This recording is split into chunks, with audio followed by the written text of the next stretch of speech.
Spent the last 5 years working with people to help them advance in their careers. And I've learned a couple things along the way. And recently I had one of my clients get $100,000 increase in his salary. And I'd like to show you how I did it. So, you know, if you've been following my journey at all, you've seen that I've started out with resume writing, and while resume writing was great, and didn't feel fulfilling enough because it was not the full transformational journey I wanted to go on with my clients, as I really enjoy coaching, the actual transformational coaching process. And through the years of my recruiting experience, I've noticed that really what it comes down to is the soft skills. And these are skills that are human skills that are really important to being human. And, you know, right now with everything going on with ChatGPT and AI, everything is, AI generated, right? And, you know, a lot of people having resumes that are AI generated. And, that's good. I mean, it makes people more efficient. But at the end of the day, what it really comes down to, as I said in a lot of different videos, is how well you're embodying that resume that was written for you, um, or the skills that you have. And beyond that, again, it's the soft skills. So, you know, what I've noticed that people don't have is a bias for action. So you can go on ChatGPT, you can tell all these different things, but nothing's going to beat the actual experience of doing the work. I've written a book myself, and I went through the journey of writing a book. I did this many years ago. That's why I say that I started coaching in 2013 when I got my coaching certificate, because I had a bias for action. I took action. I wrote a book, and in the book, I talked about the difference between a coach, a mentor, a consultant, friend, all these different things. Talked about the hero's journey, and I went through the journey of writing the book myself. I didn't have a ghostwriter do it. I didn't get it done on ChatGPT. I sat down with artists to make the images. I sat down with editors to go through it. I had three different editions on the book. I had a bias for action. And so the way that the client I had received such an increase in salaries because he had a bias for action. He took the action and he worked hard, and he was creative, and he listened to the guidance that I had, the strategy that I had, and he took action on it. And again, it wasn't just a resume, right? And it was the actual coaching that I've been doing, for like resume building coaching calls, and that I've been talking about in different podcast episodes, that got him to the end result. So, you know, I want to talk about that, and also I want to talk about the whole idea that recruiting is broken. Um, a lot of people think the whole recruiting process is broken, and you know, there's some sense to that. Um, I think that the main piece is that people are saying that are the candidates that are not getting through and not getting jobs and taking a very long time to get a job. Um, I mean, there's there's so many reasons why that happens, right? I mean, from a numbers perspective, if there's 1,000 applicants and only one position open, it's fair to say that 999 people are not going to get a job. So there needs to be enough jobs to go around. It takes time for you to get into that role. And the other big piece is that it's not just about technical skills anymore. I mean, how many people have a 4-year degree? How many people have accounting skills, or software engineering skills? They can all code. Well, what makes a difference is, of course, how you're applying that, You can have accounting, psychology, or coding for that matter, and several different applications. There's actually 100 different applications, and it's the specific type of application, the way you're applying psychology, the way that you're applying accounting, the way that you're applying coding. You can do app development. You can do so many different things, and so the way that you're applying is very particular, very specific. And the more specific, the better um, your chances are to get a position because n- you know there will be less competition for that. If you're just going to be a run of the mill accountant, well, how many run of the mill accountants are there? But if you're going to be a very specific cost accountant for costing on a manufacturing line that's creating um, furniture office chairs that have a very particular process, and very few people can understand all the different costs to creating that chair. Well, now you're in a better spot. Now, beyond that, again, there's the leadership skills or the human skills that revolve around being kind and humble and easy to work with. That's a huge piece as well. So yeah, there's a lot that goes into this whole thing. And so it's not easy to get a job in today's market because of all these things that are going on. And so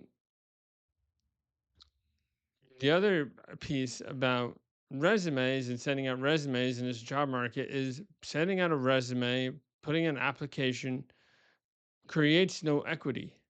You get no equity from that. There's no, you know, what do you get back if you're one of the, you know, 999 that didn't get a job when there's only one job in 1,000 candidates? Well, all they get is a rejection message. You're not building any kind of relationship with anyone there at the company. So, in my mind, and through my experience, and again, I've taken courses in this, I've taken coaching in this, I've spent a lot of time with my own clients, and I found that what does build equity is building relationships. Sending in a resume, you don't get to know anyone there. And so the approach I take with the client that got the $100,000 salary increase was the approach of sending out messages. Send out more messages, networking messages, than you do applications. Uh, in fact, the best situation that can happen is if a recruiter reaches out to you because of a message, or if you get inbound messages. Naturally, if you're going to do this strategy on on doing outreach messages, you have to get one important thing dialed in: your brand. And your personal brand on LinkedIn and your resume is another part of your branding document. And so you might say, Dave, why don't you do this yourself and you become a millionaire with all this stuff? Well, if you haven't noticed, my branding is about being a career coach, being a career transition coach. I've made podcasts about it. I've talked about leadership coaching. I have lots of videos out about it. My branding, my image, my profile is very much focused on coaching. And so if there's a recruiting position, because my background is in recruiting, which values my experience in career coaching and in working with leaders and and speaking with tons of CEOs and different C-level executives on podcasts, then that branding would be on brand for them to want to hire me. So it's a very specific type of branding I have, right? And so that's just the way my branding is. And I say all this because, again, if you're going to be sending outreach messages, which is my recommendation, again, not trying to gatekeep here, um, your brand has to back up what you're saying. Um, if you're, again, in accounting and your profile says that you're a real estate professional, um, people are going to be confused and go on to the next one. Um, and so, I mean, that's just a harsh truth. I mean, that's what happens. Um, so there's that, and then there's also the projects and interests and things that you do that show your determination. Again, I've written a book on. I went through that journey. There's a lot of determination I had to go through all these different um, additions. Right, I'm a very kind of persistent person, stick to itness. Uh, and make mistakes just like every other human being out here, and I learn from them. And I think that that's the startup way. That's the whole entrepreneur mindset, right? To um, actually fail fast and fail often, because then you can go through the learn, measure, grow feedback loop, and you can get farther that way than to being scared to make any kind of mistake and not really learning from the whole thing. So, again, I've made the mistakes. I've gone through the processes so that you don't have to. And I know now that the process is to send outreach messages, to build networking and everything like that. You got to have a bias for action, to take on action on these things to make it work. And, for people that are $150,000 that are I just have $50,000 in salary or more, or 130,000, people that have the money and that want to invest into someone to support them through that process, then why have a done for you service that can kind of do most of the stuff for you, most of the work for you?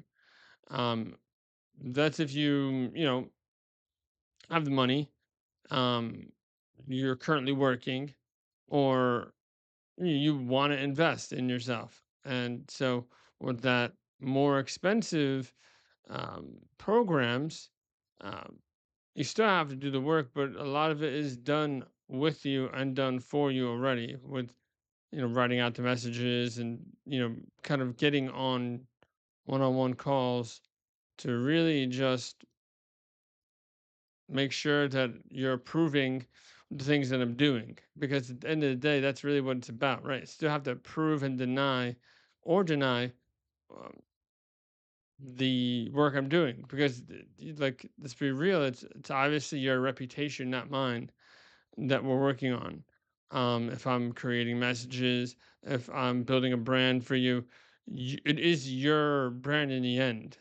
To kind of um, relinquish our responsibility is not the way to go.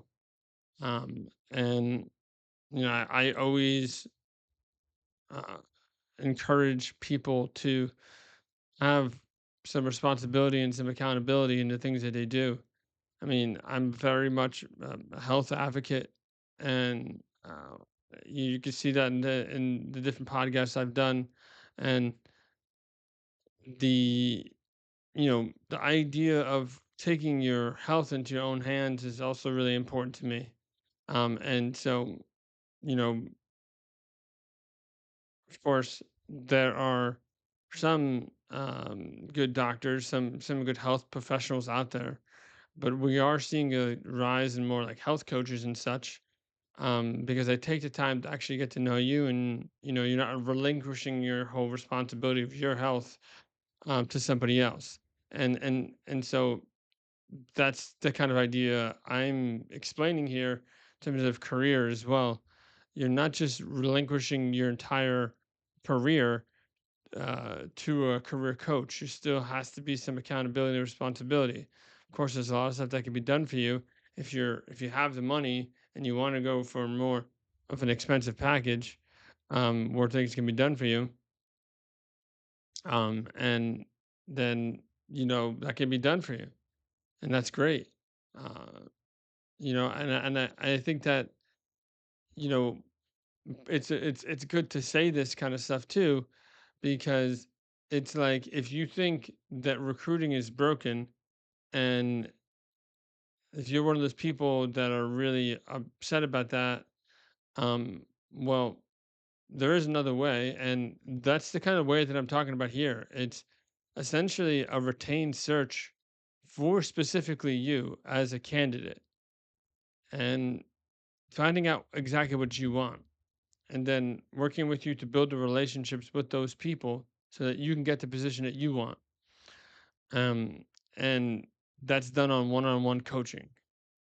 And that's the way I think people want this. People actually want things to go, because if the candidate is paying for a service, then it's an obvious incentive for the coach to get the candidate what they want. If you're working with a recruiter, the recruiter's incentive is to get the company that is paying them the best candidate for the role.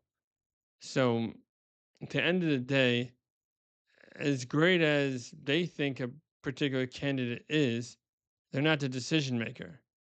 And their allegiance is always going to be towards the business. So if we want to turn the tables on the whole thing, um, we can say, okay, business, you get the candidate for free, um, and the candidate has been paying me to help them get to you. Otherwise, I mean, the incentive is for the recruiter to get the best candidates for the company. And I mean, no matter how the relationship is, if the company doesn't like it, it's like, I'm going to stop working with that candidate. And I mean, so many people tell me, hey, these recruiters reach out to me. They say, hey, I'm going to send you about a bunch of companies and see what I can do. And then they never reach back out to them. And I was like, why didn't any of these companies, why didn't any one of these recruiters get back to me? Because they're not incentivized to get back to you. They're just sending your resume out to a company so that the company could sign an agreement with them, and then find more candidates for that company. Because at the end of the day, the client is the company, not the candidate. So if you want to actually, take your career in your hands and work with someone that can support you through the transformational process, that's what one-on-one career coaching does. Um, that's what real career coaching is. This whole idea about getting through ATS systems and doing all that stuff, that's working off of fear. It's not inspirational leadership, which is what I keep telling people in my growth mindset podcast. Have an inspirational leadership. It's leadership that is targeted towards inspiration, not fear. And fear-based leadership is definitely, um, definitely what ATS recruiting systems are all about. That's what they're preying upon the fear that you're not going to get noticed. So instead of preying upon that, why don't we work together and empower you to find the position that best fits you, and to go through the challenges together so that you could take the action? Because at the end of the day, it's all about taking the action. And that's why I've invested all this time and energy into being a coach to work with people so that I can walk them through that journey and help them with the leadership skills. Because as I lead them through uh, the journey that they're going to go through, you know, I've always believed that you got to be the change you want to see in the world, and I want to help people uh, change their career. And so that's why I go through these things. I wrote these books and make these things happen so that I can be the change I want to see in the world and help people walk through their journey. Um, and yeah, I think that that's a good video for today on telling my story and walking people through what I do and the ideas I have. Thanks for listening. This is Coach Dave March. Bye bye.